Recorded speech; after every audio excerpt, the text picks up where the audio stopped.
सुंदर असा पीस, कॉटनचा सुंदर असा पीस आहे रेडीमेड, पूर्णपणे एम्ब्रॉयडरी केलेला आहे. फुल एम्ब्रॉयडरी, फुल डिझाईनवाला हा डिझायनर ड्रेस आहे, पीस आहे. आणि आपण याचं स्टेप बाय स्टेपमध्ये कटिंग आजच्या व्हिडिओमध्ये बघणार आहोत. मोठमोठे टेलर सिक्रेट टिप्स आणि ट्रिक्स मी तुमच्याबरोबर शेअर करणार आहे. तर आजचा व्हिडिओ खूपच खास होणार आहे. तर हे पूर्ण जे आहे एम्ब्रॉयडरीचं पीस तर काहीसा अशा पद्धतीने आहे. गळा हा ऑलरेडी डिझाईन केलेला आहे, त्यानुसारच आपल्याला कटिंग करायचं आहे. आणि ही आहे आपली पटियाला सलवार. पटियाला सलवार ही ऑलरेडी या पीसची बनवलेली आहे. आता टॉपचं कटिंग स्टेप बाय स्टेपमध्ये, कुर्तीचं कटिंग तुम्हाला मी आजच्या व्हिडिओमध्ये पूर्णपणे दाखवणार आहे. सुंदर असं पॅन्टचं कटिंग, स्टिचिंग व्यवस्थित असं पूर्ण पॅन्ट रेडी आहे एकदम फिनिशिंग सहित.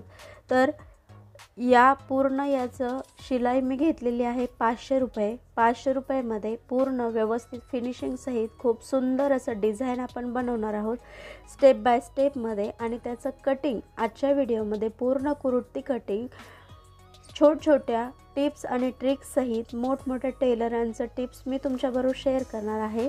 हॅलो, मी सारिका आणि आजच्या व्हिडिओमध्ये ज्याचं नाव आहे स्मार्ट लुक फॅशन मराठीमध्ये सगळ्यांचं एकदम मनापासून स्वागत करते. तर सुरुवात करूया आपल्या आजच्या व्हिडिओसाठी. तर या रेडीमेड पूर्ण गळ्याची लांबी जी आहे तर ती आहे 7 इंच. त्यामध्ये अर्धा इंच आपला शिलाईमध्ये जाईल, त्यानुसार 6.5 इंचाचा बरोबर ती तयार होणारा नेक असेल. त्यानंतर इथे पूर्ण जी लांबी आहे तर ती आपण आपल्या आवडीनुसार घेत असतो, पण इथे जो रेडीमेड गळा लांबी दिलेली आहे आणि रुंदी दिलेली आहे त्यानुसारच इथे आपल्याला कटिंग करणं हे गरजेचं असतं. रेडीमेड जेव्हा पीस असतो त्याचं कटिंग अशा पद्धतीने पूर्णपणे डिपेंड असतं ते डिझाईनवरती. त्यानंतर आता हा पटियाला सलवार आपण शिवलेला आहे तो साईडला ठेवूया. आणि इथे जो पूर्ण पीस आहे तर तो ओपन करून दाखवते. काहीचं डिझाईन अशा पद्धतीने आहे, तर दिलेल्या पूर्ण लांबीनुसार कवर करत आपल्याला हे डिझाईन हे कटिंग करायचं आहे.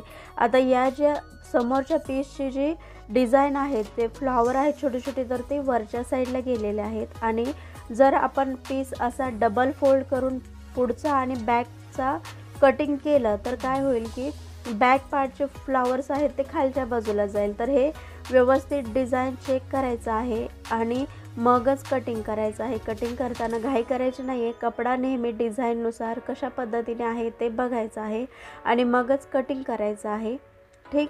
तर त्यानुसार इथे आपल्याला बॅक आणि फ्रंट पार्ट वेगवेगळा काढून घ्यावा लागणार आहे. तर इथे पूर्ण लांबी आहे तर ती पूर्ण आहे 40-41 इंचापर्यंत दिलेली आहे, पण कस्टमर आहे तर त्या कस्टमरला 33 इंच पूर्ण लांबी पाहिजे. म्हणजेच पटियाला सलवारवरती घालण्यासाठी 33 इंच पाहिजे पूर्ण लांबी. तर त्यानुसार इथे आपल्याला कटिंग करून घ्यावं लागणार आहे. तर इथे पहिल्यांदा पूर्णपणे चेक करायचं आहे, पीस उघडून घ्यायचं आहे, डिझाईन चेक करायचं आहे.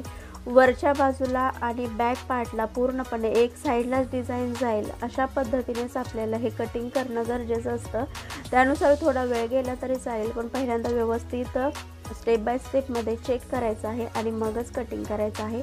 तर इथे आपल्याला काय करावं लागणार आहे, बॅक पार्ट हा वेगवेगळा दोन्ही कट करावं लागणार आहे. कारण आपल्याला जर एकत्र कटिंग केलं तर बॅक आणि फ्रंट पार्टची डिझाईन जी आहे तर ती एक साईडलाच येईल. तर त्यानुसार आपल्याला काय करायचं आहे, पहिल्यांदा आपण फ्रंट पार्टचं कटिंग करणार आहोत आणि मग स्टेप बाय स्टेपमध्ये बॅक पार्ट कशा पद्धतीने कटिंग करायचं हेही मी तुमच्याबरोबर शेअर करणार आहे.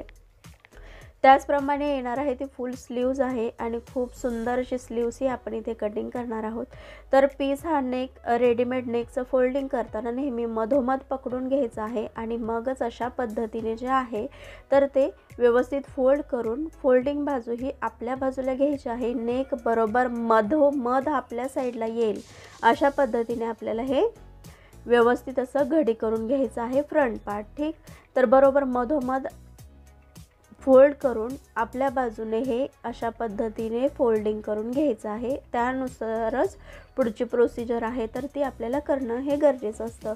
व्यवस्थित चेक करायचं आहे पुढच्या आणि मागच्या बाजूला पूर्णपणे सेम दोन्ही बाजूला मधोमध आलं की नाही ते चेक करायचं आहे आणि व्यवस्थित असं फोल्डिंग पार्ट हा आपल्या बाजूला घ्यायचा आहे. तर इथे नेक हे व्यवस्थित चेक करणं हे गरजेचं असतं, त्यानुसार व्यवस्थित आपण हे फोल्डिंग करून घेत असतो। तर इथपर्यंत आपलं पूर्णपणे समजलं तुम्हाला कशा पद्धतीने ठेवायचं। त्यानुसार इथे आता येते ती आपली पूर्ण लांबी ही तुम्हाला सांगितल्याप्रमाणे कस्टमरला 33 इंच पूर्ण लांबी हवी। तर त्यामध्ये आपल्याला जर तुम्ही पाइपिंग करणार असाल, खालून फोल्ड करून पाइपिंग करणार असाल तर 2.5 इंच ते 3 इंच खालून एक्स्ट्रा ठेवायचं आहे, आणि नसेल तर तुम्हाला 1.5 इंचापर्यंत, फक्त आतून फोल्ड करणार असाल तर 1.5 इंचापर्यंत काफी आहे। तर आता इथे जी कस्टमरची रेडीमेड गळा रुंदी आहे तर ती आहे इथे बरोबर 3.5 इंच। तर 3.5 इंचानुसारच आपल्याला गळा कटिंग करावा लागणार आहे। त्यानुसार इथे शोल्डर आपल्याला घ्यायला आहे। ज्याप्रमाणे गळा रुंदी असेल त्यानुसारच आपल्याला शोल्डर कटिंग करायचा असतो। तर आता इथे ह्या 3 पट्ट्यांचा वापर आपल्याला करावा लागणार आहे। मधली पट्टी आहे हिप आर्मची, आणि साईडला जी ही पट्टी आहे जी तुम्हाला मी दाखवते तर ती हिप राऊंडची, म्हणजे हिप शेप देण्यासाठी आहे। मधली जी आहे तर ती ड्रेसला आर्म होल ला शेप देण्यासाठी, आणि ही स्ट्रेट पट्टी आहे तर ती सगळ्यांना माहितीच आहे। तर ह्या 3 पट्ट्यांचा आपण टेलरिंगमध्ये यूज करत असतो। तर पहिल्यांदा आपल्याला लागणार आहे ती स्ट्रेट पट्टी, तर पहिल्यांदा आपण स्ट्रेट पट्टीचा यूज करणार आहोत। तर इथे अशा पद्धतीने व्यवस्थित स्टेप बाय स्टेपमध्ये प्रत्येक गोष्ट इथे मी तुम्हाला समजावणार आहे। आता ड्रेस कटिंग असो किंवा ब्लाउज कटिंग, जेवढी आपली गळा रुंदी कमी असेल तेवढा शोल्डर हा जास्त असतो, आणि जेवढे आपल्याला गळा रुंदी जास्त हवी असेल, ठीक, तर तेवढा आपला शोल्डरही त्याप्रमाणे कमी जास्त होत असतो, ठीक। तर हे एक फॉर्म्युला आहे जो गळा रुंदीचा आहे। तर त्यानुसार आपण इथे जी गळा रुंदी आहे तर ती 3.5 इंच आहे। आता नॉर्मली जर बॅक डीप असता तर आपल्याला गळा रुंदी ही कमी ठेवावी लागली असती, पण इथे जी गळा रुंदी जास्त आहे पुढची, त्याच्यामुळे आपल्याला काय करावं लागणार आहे, शोल्डर हा जास्त घ्यावा लागणार आहे। तर शोल्डर इथे आपण घेणार आहोत 7 इंच घेणार आहोत। का? कारण आपण मागचा जो आहे तर मागचा गळा जो आहे तर थोडा कमी ठेवणार आहोत, कारण पुढचा जो गळा आहे तर तो खोल आहे, त्याच्यामुळे मागचा गळा हा आहे तर तो थोडा वरच्या बाजूला म्हणजेच कमी येणार आहे। तर त्यानुसार इथे आपण शोल्डर घेणार आहोत। तर त्यानंतर इथे जे नेकची लांबी आहे ती 6.5 इंच, म्हणजे 7 इंच आहे तर शिवून 6.5 इंच होणार आहे। त्यानुसार आपल्याला इथे शोल्डर घ्यायचा आहे। तर शोल्डर घेताना आपण इथे किती घ्यायचा आणि कशा पद्धतीने घ्यायचा हे मी तुम्हाला फॉर्म्युला सांगितला आहे। तर त्यानुसार इथे जो आहे तर इथे आपल्याला शोल्डर घ्यावा लागणार आहे 7 इंच। ज्याप्रमाणे आपण शोल्डर 7 इंच घेतला आहे त्याचप्रमाणे आर्म होल ही आपण 7 इंचच घेणार आहोत, कारण बॅकचा जो नेक आहे तर तो आपला कमी असणार आहे, त्याच्यासाठी आपल्याला शोल्डर हा जास्त घ्यावा लागणार आहे, ठीक। तर इथे घेतला आपण पॉइंट काढून घ्यायचा आहे। शोल्डर 7 इंच आणि आर्म होल 7 इंच येणार आहे, कारण पूर्ण शोल्डर आहे आपला 14 आहे तर त्याचा हाफ येतो 7 इंच। तर आपण 7 इंचावरती टिक मार्क करून घेणार आहोत। स्क्रीनवरती साईडला तुम्हाला पूर्ण जी ड्रेसची मापा आहे तर ती तुम्हाला स्टेप बाय स्टेपमध्ये लिहून दिलेली आहे, त्यानुसारच आपण इथे कटिंग करणार आहोत। तर आता इथे आहे आपला मुंडा। तर मुंडा पहिल्यांदा आपण लाईन आखून घेऊया, शोल्डर आणि मुंड्याची लाईन आखून घेऊया। थोडं डार्क करते म्हणजे तुम्हाला समजायला सोपं जाईल। तर त्यानुसार इथे स्टेप बाय स्टेपमध्ये प्रत्येक गोष्ट ही तुम्हाला एकदम साध्या सोप्या आणि टिप्स सहित व्यवस्थित समजवण्यात येणार आहे। तर त्यानुसार इथे आपल्याला काय करायचं, जिथे मुंडा संपतो, जिथे मुंड्याची लाईन संपते तिथून आपला काय चालू होतो तर तिथून आपली छाती सुरू होते, ठीक। तर पहिल्यांदा आपण इथे चेक करू, म्हणजे जे कमर आणि हिपचं माप आहे ते पहिल्यांदा आपण घेऊया। छाती मुंडा आहे तर तिथे आपल्याला घ्यायची, पण कमर आणि सीट घेर कुठे घ्यायचं बरेच वेळा समजत नाही, हो ना। तर इथे आता कमरेचा जो माप आहे तर ते आपल्याला इथे बरोबर 14 इंचावरती घ्यायचं आहे। बरोबर सर्व साईजसाठी ड्रेसला 14 इंचावरती कमर घेर हा आपला येत असतो, आणि बरोबर 14 इंचावरती एक टिक मार्क करायचा आहे, आणि इथे टेप पकडून 14 इंचच्या खाली बरोबर 20 इंचावरती एक टिक मार्क करायचा आहे, तो येणार आहे आपल्या तिथे सीट घेर येणार आहे, ठीक। तर हे साधं सोपं माप आहे, पण जेव्हा आता हे मी सरळ घेत पकडलेला आहे पीस तुम्हाला समजवण्यासाठी गळ्याचा, तर इथे आपल्याला जो आहे तर तो पीस उलटा करून घ्यावा लागणार आहे, म्हणजे आपल्याला व्यवस्थित माप घेता येतील. आता उलटा करताना नेहमी इथे मधोमध चॉकच्या साहाय्याने लाईन आखून घ्यायची आहे. गळ्याच्या बरोबर मधोमध पूर्ण खालपर्यंत एक लाईन आखून घ्यायची आहे आणि मगच आपल्याला जो आहे तर तो उलट्या बाजूने पीस असा फोल्डिंग करून घ्यायचा आहे. तुम्हाला समजवण्यासाठी मी सरळ बाजूने घेतलं होतं, पण जेव्हा आपण सरळ लाईन आखू तेव्हा ती समोरच्या बाजूला येईल. त्याच्यासाठी आपल्याला हा पीस हा उलटा करणं हे गरजेचं आहे. तर त्या पद्धतीने आपण पीस हा व्यवस्थित उलटा करून घेतलेला आहे. आता बघूया पुढची प्रोसिजर काय आहे ते. तर इथे तुम्हाला जेवढी पण ड्रेसची पूर्ण लांबी हवी असेल त्याच्यामध्ये जर तुम्ही फोल्डिंग करून हात शिलाई करणार असाल तर 2.5 ते 3 इंचापर्यंत घ्यावं लागेल एक्स्ट्रा, आणि जर फक्त फोल्डिंग करून शिलाई मारणार असाल तर तिथे आपल्याला 1.5 इंच हे काफी आहे. एवढं मात्र लक्षात ठेवायचं आहे. तर इथे अशा पद्धतीने आपण फोल्डिंग करून घेतलेला आहे पीस. व्यवस्थित चुन्या न येता किंवा डायरेक्ट तुम्ही इस्त्री करून हे घेऊ शकता. तर पण इथे सहसा कमी आपला वेळ वाचेल अशा पद्धतीने इथे कटिंग करणं हे गरजेचं आहे. त्यानुसार आपण इथे व्यवस्थित हाताच्या साहाय्याने पूर्णपणे पीस जो आहे तर तो व्यवस्थित करून घेतलेला आहे. आता जिथे आपलं पूर्ण फोल्डिंग केलेलं आहे तर तिथे एक मी लाईन आखून घेते, म्हणजे आपल्याला समजेल की इथे पूर्ण फोल्डिंग केलेला पीस आलेला आहे. तर अशा पद्धतीने व्यवस्थित असं लाईन आखून घेतलेले आहे. तर ही जी पूर्ण आहे तर ते व्यवस्थित आणि चुन्या पूर्णपणे काढायच्या आहेत, नाहीतर मापामध्ये फरक पडतो बरेच वेळा. तर ते पूर्ण व्यवस्थित छोटे छोटे टिप्स आहेत ज्या आपल्याला काळजी घेऊन करणं हे गरजेचं असतं. काळजी घेऊन केलं की कुठलीही गोष्ट ही आपली परफेक्टच बनते, हो ना. तर ह्या छोटे छोटे टिप्स आहेत ज्या मी तुम्हाला पुढे सांगणार आहे, तर त्या थोड्या लक्ष दिल्या तर एकदम ड्रेस कटिंग आणि स्टिचिंग हे एकदम परफेक्ट होईल. तर आता इथे शोल्डरचं आपण बघूया. शोल्डर पूर्ण आहे 14 इंच, तर त्याचा हाफ येतो 7 इंच, तर बरोबर हाफ इंच घ्यायचा आहे. इथे मी बरोबर 7 इंचावरती टिक मार्क केलेला आहे. त्यानंतर इथे आपला मुंडा येतो. तर मुंडा किती घ्यायचा, तर मुंडा जेवढा आपण शोल्डर घेतो तेवढाच आपल्याला इथे मुंडा खालच्या बाजूला घ्यायचा आहे. आणि जिथे आपला मुंडा संपतो तर तिथून चालू होते ती आपली चेस्ट. आता बरोबर मुंडा संपतो तिथे आपली चेस्ट चालू होते. तर चेस्ट आपली आहे बरोबर किती, तर चेस्ट 33 आहे, म्हणजे 33 इंच चेस्ट आहे आपली, ठीक. तर त्याआधी आपण इथे जे आहे तर तो आर्म होलला व्यवस्थित लाईन आखून घेऊया, म्हणजे तुम्हाला थोडं चेस्टचं माप घेताना व्यवस्थित समजेल की चेस्टचं लाईन आपण कुठून आणि कशा पद्धतीने घेत आहोत, ठीक. तर इथपर्यंत झालं. त्यानंतर आपल्याला इथे काय करायचं आहे, आपलं जे चेस्ट आहे तर ती 33 इंच आहे. आता 33 चेस्ट आहे तर त्याच्यामध्ये आपल्याला लुझिंग सहित ॲड करावं लागतं. ड्रेस शिवताना आपण ब्लाऊज बरोबर फिटिंगचा 4था भाग घेतो, पण ड्रेससाठी हा फॉर्म्युला थोडा वेगळा आहे. आता 33 इंच आपली छाती आहे तर त्याच्यामध्ये मी काय करेन, 33 इंचामध्ये प्लस 3 इंच करेन, म्हणजे हे लुझिंग झालं आपलं 3 इंच. तर 33 मध्ये 3 मिक्स केल्यानंतर किती येतात, 33, 34, 35 आणि 36 बरोबर. तर 36चा 4था भाग घ्यायचा आहे. तर माझा 36चा 4था भाग बरोबर आलेला आहे 9 इंच. तर मी काय करेन, इथे बरोबर 9 इंचावरती टिक मार्क करेन. आता हे जे माप आहे तर पूर्ण लुझिंग सहित आहेत, तर आपल्याला बरोबर इथे 9 इंचावरती टिक मार्क करून घ्यायचं आहे. तर इथे चेस्टचं माप कशा पद्धतीने घेतलं, कुर्तीसाठी जर तुम्ही बघितलं आपण काय केलं, 33 मध्ये 3 मिक्स केलं 36 झालं. 36चा 4था भाग घेतला 9 झाला आणि 9 इंचावरती छातीचं माप घेतलेलं आहे.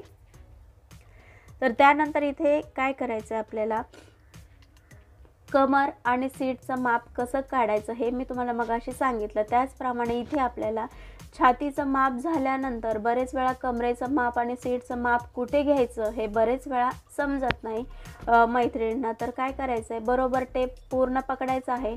जिथे पण आपलं पूर्ण गळ्यापासून टेप 14 इंचावर येतो तिथे आपली कमर येणार आहे, आणि कमरेच्या खाली जिथे पण आपलं 20 इंच येतं तर तिथे येणार आहे आपला सीट घेर. तर हे कमर आणि सीट घेराचं माप हे आपल्याला अशा पद्धतीने पॉईंट काढून घ्यायचं आहे आणि स्टेप बाय स्टेपमध्ये व्यवस्थित अशी लाईन आखून घ्यायची आहे.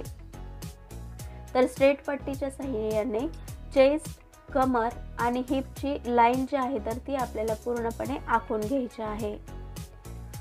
तर इथे हा फॉर्म्युला चेस्टचा समजला, त्याचप्रमाणे फॉर्म्युला हा कमरेचाही असणार आहे। तर पूर्ण आपली कमर किती आहे आणि त्याच्यामध्ये कशा पद्धतीने मिक्स करायचा आणि कितवा भाग घ्यायचा। तर इथे आपली कमर आहे कस्टमरची 30 इंच, बरोबर 30 इंच कमर आहे। तर त्याच्यामध्ये मी ॲड करेन 3 इंच, जे पण आपण चेस्टला फॉर्म्युला वापरला तोच कमरेसाठीही आहे।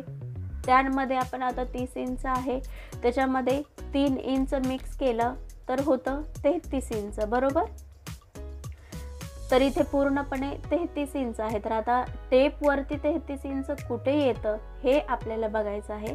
जर तुम्हाला डायरेक्ट असं समजत नसेल, गणित व्यवस्थित कळत नसेल, चौथा भाग पटकन कसा घ्यायचा, तर टेपचा वापर मी इथे तुम्हाला करून दाखवते। 33 इंच जिथे पण येतं तर तिथे आपल्याला 4 फोल्ड करून घ्यायचा आहे आणि अशा पद्धतीने येणारा भाग बरोबर हा आपला चौथा भाग असतो, ठीक।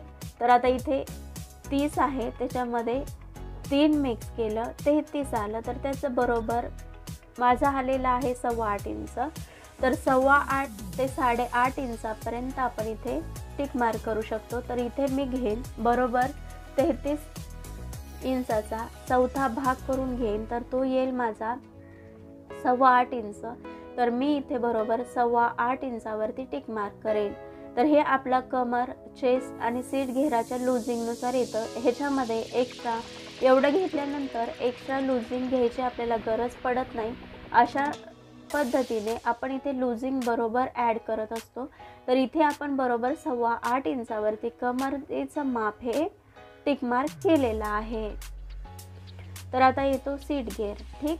तर जेवढं आपण चेस्टचं माप घेतलं स्टेप बाय स्टेपमध्ये, कमरेचं माप घेतलं, पण सीट घेराचा फॉर्म्युला हा थोडासा वेगळा आहे, ठीक। तर आता इथे आपलं पूर्ण जे पण सीट घेर असेल तर त्याच्यामध्ये आपल्याला मिक्स करायचं आहे फक्त 2 इंच, ठीक। तर आता इथे सीट घेर आहे आपला 35 इंच, ठीक। 35 म्हणजे 35 इंच आहे, त्याच्यामध्ये मी 2 मिक्स करणार म्हणजे किती झालं 35, 36 आणि 37 इंच म्हणजे 37 इंच झालं।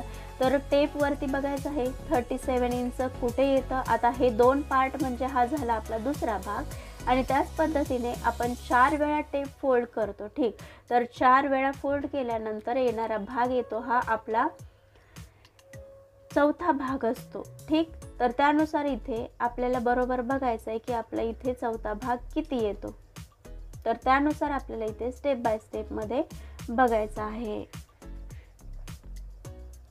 तर इथे आता टेपनुसार कशा पद्धतीने फोल्ड करायचं आणि चौथा भाग कशा पद्धतीने बघायचा हेही मी तुम्हाला इथे दाखवत आहे स्टेप बाय स्टेपमध्ये, ठीक। तर आता इथे चेस्टमध्ये आपण जेव्हा 33मध्ये 3 इंच मिक्स केलं 36 इंच होतं, त्याचा चौथा भाग आला 9 इंच म्हणजे 37 इंच आलं आहे। तर त्याचा चौथा भाग किती येईल, 9मध्ये आपल्याला एकतर आपण अर्धा किंवा पाव इंच मिक्स करू शकतो। तर इथे मी 9.5 इंचावरती टिक मार्क करेन, ठीक।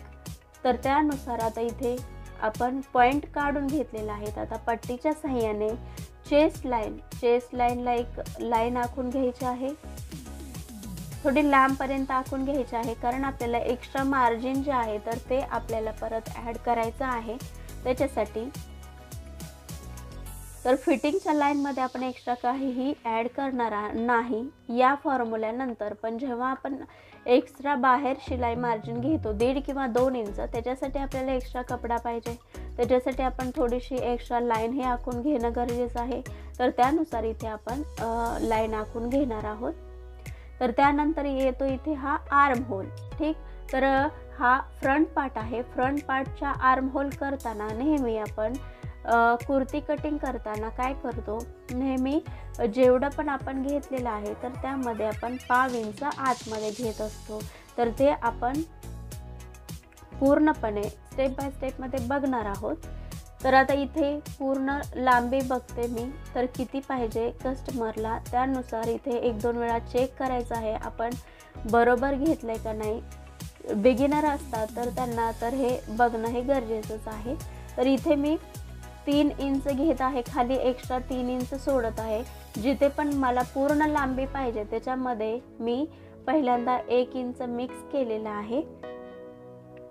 आणि त्यानंतर आपल्याला काय करायचं, जर तुम्ही डायरेक्ट फोल्डिंग करून शिलाई मारणार असाल तर 1.5 इंच ठेवायचं आहे आणि जर फोल्डिंग करून हात शिलाई करणार असाल तर आपल्याला 3 इंच एक्स्ट्रा ठेवायचं आहे। तर मी इथे 3 इंच एक्स्ट्रा ठेवत आहे कारण मला फोल्डिंग करून हात शिलाई करायची आहे, त्याच्यासाठी मी हे 3 इंच ठेवलेलं आहे। तुम्हाला पाहिजे तर तुम्ही 1.5 इंच ठेवू शकतात।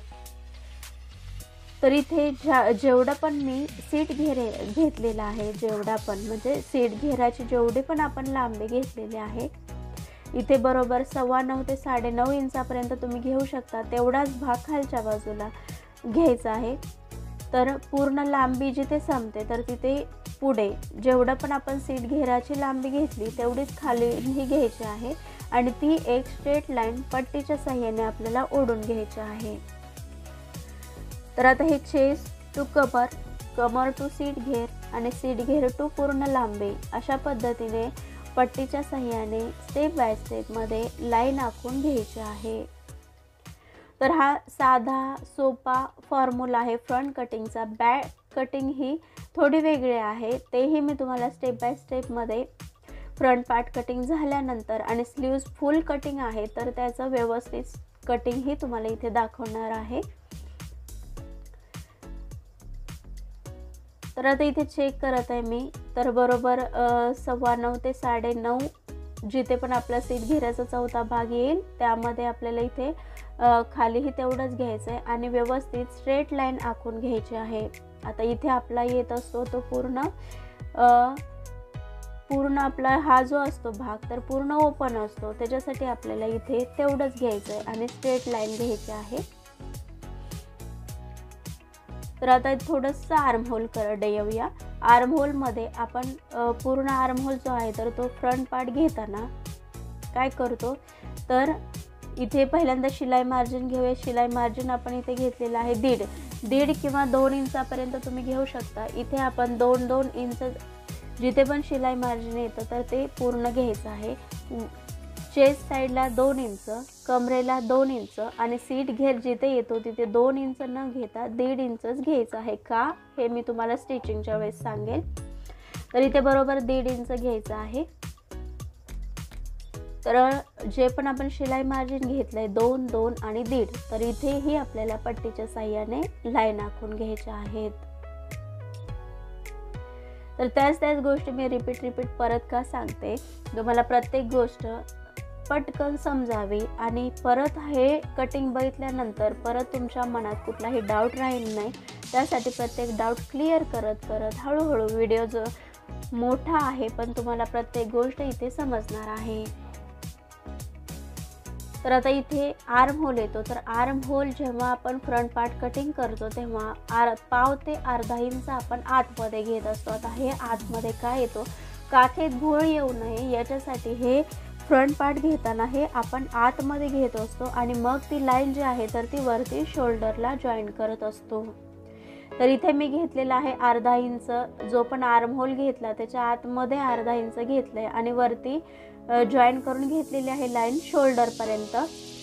त्यानंतर इथे फ्रंट पार्ट आहे म्हणून इथे जे पण आपण आतमध्ये लाईन घेतली तिथून वरती 1 इंच घ्यायचं आहे आणि इथे आपल्याला आर्म होलच्या कर्वने व्यवस्थित असा आर्म होलचा शेप द्यायचा आहे। पट्टी ही पकडताना अशा पद्धतीने पकडायची आहे आणि व्यवस्थित असा आर्म होलचा शेप देऊन घ्यायचा आहे।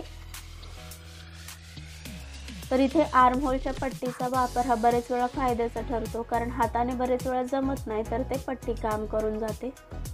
तर वरच्या बाजूला थोडंसं स्ट्रेट करूया आपण कपडा। अलगदपणे स्ट्रेट केलेला आहे आणि थोडंसं पाव इंच मी वरच्या बाजूला डिझाईन सोडून वरच्या बाजूला पाव इंच थोडंसं एक्स्ट्रा ठेवलंय, तुम्ही बघू शकता, कारण तो शोल्डरचा उतार आपल्याला घ्यावा लागतो, आपल्याला शोल्डरचे कुठलेही प्रॉब्लेम येऊ नयेत याच्यासाठी। तर आता इथे गळा रुंदीचं बघूया आपण। इथे गळा रुंदी ही 3.5 इंच आहे, तर त्याच्या आधी पाव इंच आतमधून आपल्याला व्यवस्थित एक टिक मार्क देऊन घ्यायचा आहे, कारण गळा फोल्डिंग करताना थोडं पाव इंच आपल्याला एक्स्ट्रा पाहिजे, त्याच्यासाठी आपण पाव इंच आतमध्ये घेणार आहोत आणि एक असा टिक मार्क करून घेणार आहोत खालपर्यंत।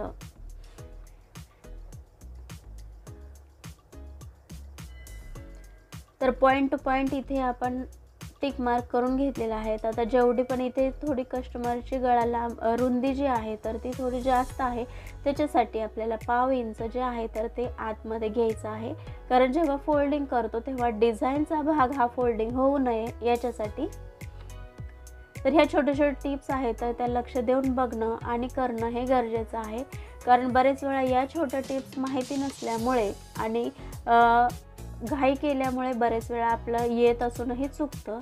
त्याच्यासाठी तर इथे खालपर्यंत मी पाव इंच घेतलेला आहे.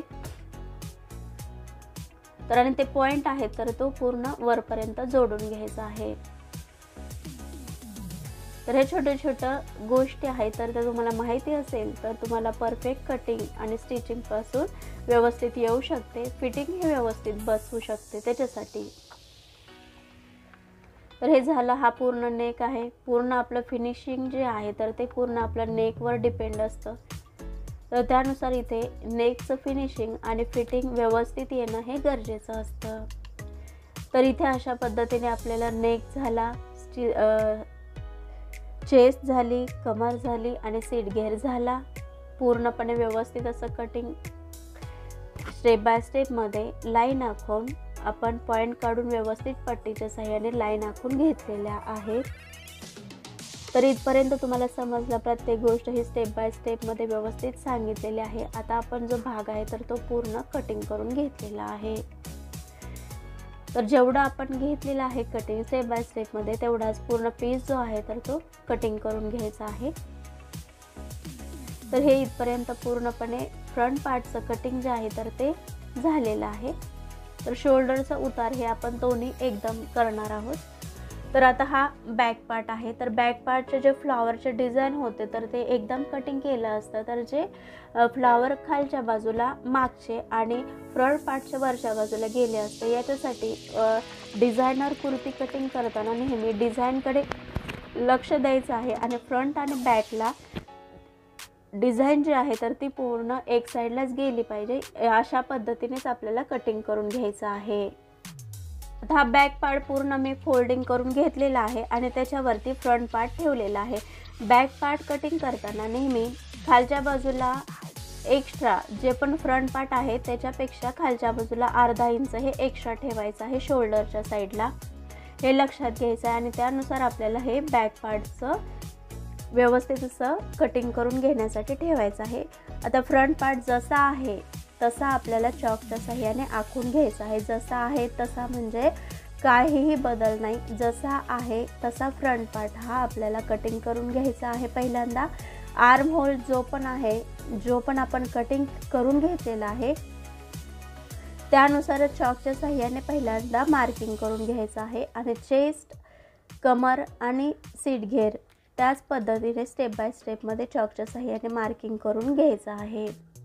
तर आता इथे नेकची लाईन हे व्यवस्थित आखून घ्यायची आहे. गळ्याची रुंदी जी पण घेतली त्याचा एक पॉईंट आपल्याला इथे काढून घ्यायचा आहे आणि वरच्या बाजूला अर्धा इंच मी वाढवून घेतलेला आहे. बॅक पार्टला फक्त वरच्या बाजूने अर्धा इंच हे वाढवून घ्यायचं आहे. ते का हे मी तुम्हाला शिलाईमध्ये सांगेनच आणि शोल्डर कटिंग करतानाही तुम्हाला कळेल, शोल्डर उतार देताना.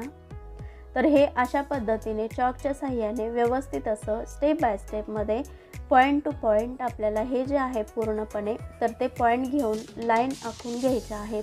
आता ही शिलाई मार्जिनची लाईन आहे तर तिथेही आपण एक टिक मार्क देऊन घेतलेला आहे आणि हे फ्रंट पॅट आहे तर तो आपण बाजूला साईडला करून घेतलेला आहे. तर आता हा झाला आपला बॅक पार्ट आहे तर तिथे मापही वेगळं म्हणजे फ्रंट पार्ट पेक्षा बॅक पार्टला मापही बदलतात. तर इथे आता आपल्याला काय करायचं, आपण इथे बरोबर फ्रंट पार्टला घेताना आपण इथे काय केलेलं अर्धा इंच आतमध्ये घेतलेलं बरोबर. तर अर्धा इंच आतमध्ये घेतलेलं तर ते बरोबर शोल्डर 7 इंच आहे तर आर्म होलही 7 इंच घ्यायचं आहे आणि तिथून आपल्याला सरळ लाईन आखून घ्यायची आहे. कारण इथे आपण फ्रंट पार्टला फक्त आतमधून घेत असतो पण बॅक पार्टला त्याची गरज नसते. कारण बॅक पार्टला पार्ट हा आपला ऑलरेडी उठावदार असतो आणि फ्रंट पार्ट हा थोडा आतमध्ये झुकलेला असतो, त्याच्यासाठी आपल्याला हे करणं गरजेचं आहे. आता हे जे आहे तर ते फ्रंट पार्टसाठीचा आर्म होल आहे. आता बॅक पार्टसाठी आर्म होल घेतानाही आपल्याला व्यवस्थित काळजी घ्यायची आहे. त्यानुसार आता इथे आपण काय करतो, नेहमी पूर्ण व्यवस्थित पहिल्यांदा चेक करा की आपला पीस कुठे फोल्डिंग झाला नाही, एक्स्ट्रा पार्ट झाला नाही आणि व्यवस्थित असं बघायचं आहे. तर आता इथे काय केलं आहे आपण, तर जे पण आपण इथे आता पूर्ण घेतलं होतं तर ते होतं आपलं अर्धा इंच फ्रंट पार्टसाठी. ठीक, तर त्यानुसार आपण इथे काय केलेलं आहे, 2 लाईन फक्त आतमध्ये घेतलेला आहे आणि तिथून 1.5 इंचावरती मार्क केलेला आहे. तर ते मुंडा जो घेतो आपण, आर्म होलचा कर्व घेतो, आर्म होलला शेप देतो, तर तो बॅक पार्टला देताना हा 1.5 इंचावरून द्यायचा आहे. आता इथे बरोबर मी 1.5 इंचावरून जो खालचा भाग आहे तर तो फ्रंट पार्टचा आहे आणि बॅक पार्टचा हा 1.5 इंचावरून आपण घेतलेला आहे. तर इथे तुम्ही चेक करू शकतात. आता जी कस्टमरची बाही लांबी, पूर्ण बाही घेर जो आहे तर तो मी तुम्हाला इथे सांगितलेला आहे स्क्रीनवरती, तो होता 18 इंच बरोबर. ठीक, तर इथे बरोबर 9 इंच आलेला आहे, म्हणजे आपला जो आहे तर ते बरोबर आलेला आहे मुंडा. नेहमी कटिंग करायच्या आधी चेक करायचा आहे आपला मुंडा बरोबर आहे की नाही, बाही घेर बरोबर आलाय की नाही, त्याप्रमाणेच आपल्याला इथे शेप देऊन घ्यायचा आहे. कमी जास्त होत असेल तर तुम्ही शोल्डरच्या साईडने कमी जास्त करू शकता. तर हे अशा पद्धतीने इथपर्यंत आपल्याला झालं. तर आता इथे गळा रुंदी जी आहे तर ती 3.5 इंच आहे, तर मी इथे बरोबर 3.5 इंचावरती टिक मार्क करेन. आणि शोल्डरच्या बाजूला बघू शकता तर वरती मी अर्धा इंच एक्स्ट्रा घेतलेला आहे, तर ते का हे मी तुम्हाला पुढे सांगते.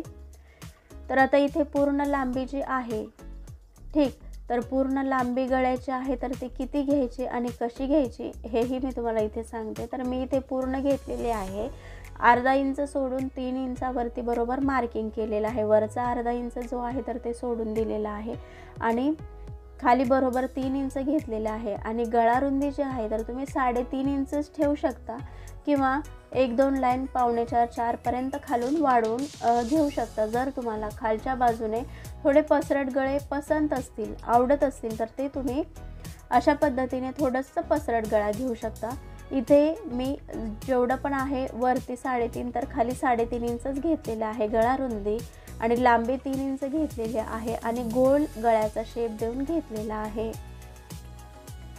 तर हा पूर्ण गळ्याचा शेप द्यायचा आहे फ्रंट आणि फ्रंटला तर डिझाईन आहे, पण बॅक पार्टला मी हा गोल गळ्याचा शेप दिलेला आहे. तुमच्या आवडीनुसार तुम्ही वेगळा हवा तर गळा रुंदी लांबीही तुमच्या आवडीनुसार कमी जास्त करू शकतात.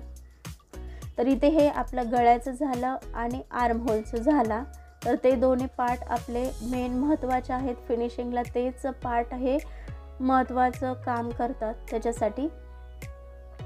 तर इथपर्यंत झालं. त्यानंतर आता इथे हा अर्धा इंच भाग जो आहे तर तो का वाढवला आहे, तर तो इथे आपल्याला जे आहे तर हा अर्धा ते पाऊण इंच आपल्याला शोल्डर उतार करणं हे गरजेचं असतं. त्याच्यासाठी आपण हा जो वरचा भाग आहे तो फ्रंट पार्टपेक्षा अर्धा इंचाने वरच्या बाजूला घेतलेला आहे, म्हणजे शोल्डर जो उतरण्याचे प्रॉब्लेम असतात ते आपले इथे येत नाहीत. त्याच्यासाठी हे वरती अर्धा इंच फ्रंट पार्टपेक्षा घ्यायचं आणि वरून शोल्डर उतार घ्यायचा, म्हणजे आपला जो मागचा भाग आहे तर तो वरच्या बाजूला येतो आणि एकतर गळण्याचे प्रॉब्लेम येत नाहीत किंवा कुठलाही प्रॉब्लेम येत नाही. त्याच्यासाठी हा अशा पद्धतीने माप घेणं बॅक पार्टचं हे गरजेचं आहे. आता इथे फ्रंट पार्ट आहे, फ्रंट पार्टलाही आपण इथे अशा पद्धतीने शोल्डर उतार देणार आहोत, म्हणजे शोल्डरचे कुठलेही प्रॉब्लेम येणार नाहीत आणि आपला गळाही उतरणार नाही आणि एकदम परफेक्ट फिटिंग बसेल. याच्यासाठी या छोट्या छोट्या गोष्टी आहेत, छोट्या छोट्या टिप्स आहेत ज्या खूप अवघड वाटत नसल्या तरी जर त्या केल्या नाही तर खूप प्रॉब्लेम येऊ शकतो. याच्यासाठी या छोट्या छोट्या टिप्स हे कटिंग करताना लक्षात घेणं हे गरजेचं आहे. तर इथे शोल्डर उतार घेतलेला आहे आपण अर्धा इंच, बॅक आणि फ्रंट पार्टसाठी सेम. तर हे अशा पद्धतीने एकदम स्टेप बाय स्टेपमध्ये बॅक आणि फ्रंट पार्टचं कटिंग झालेलं आहे. आता इथे स्लीव्स कटिंग, तर स्लीव्स ही लॉंग होती, व्हिडिओ खूप मोठा झाला असता, त्याच्यासाठी आपल्याला हे स्लीव्स कटिंग जे आहे तर त्याची पूर्ण लांबी जी आहे तर ती आपण इथे घेतलेली आहे. पूर्ण 16.5 इंच मला तयार पाहिजे, त्यामध्ये 1.5 इंच फोल्डिंगसाठी घेतलेला आहे, कारण हा अस्तरचा पीस नाही आहे आणि त्याच्यामध्ये वरती अर्धा इंच शिलाईसाठी जाईल। याच्यासाठी पूर्ण जे आहे तर ते मी 18 इंच घेतलेला आहे। त्याची जी घेराई असते म्हणजे जे आपली कॅप हाईट असते तर मी इथे 3 इंच घेतलेली आहे। 3 इंचावरती कॅप हाईट घेऊन पूर्णपणे व्यवस्थित असं स्टेप बाय स्टेपमध्ये बाहीचं कटिंग करून घेतलेलं आहे। आणि जो पुढचा भाग आहे तर ते 8 इंच आहे, तर त्यानुसार आपल्याला इथे 8 म्हणजे 4 इंच घेऊन आपल्याला इथे फिटिंगचं माप द्यायचं आहे।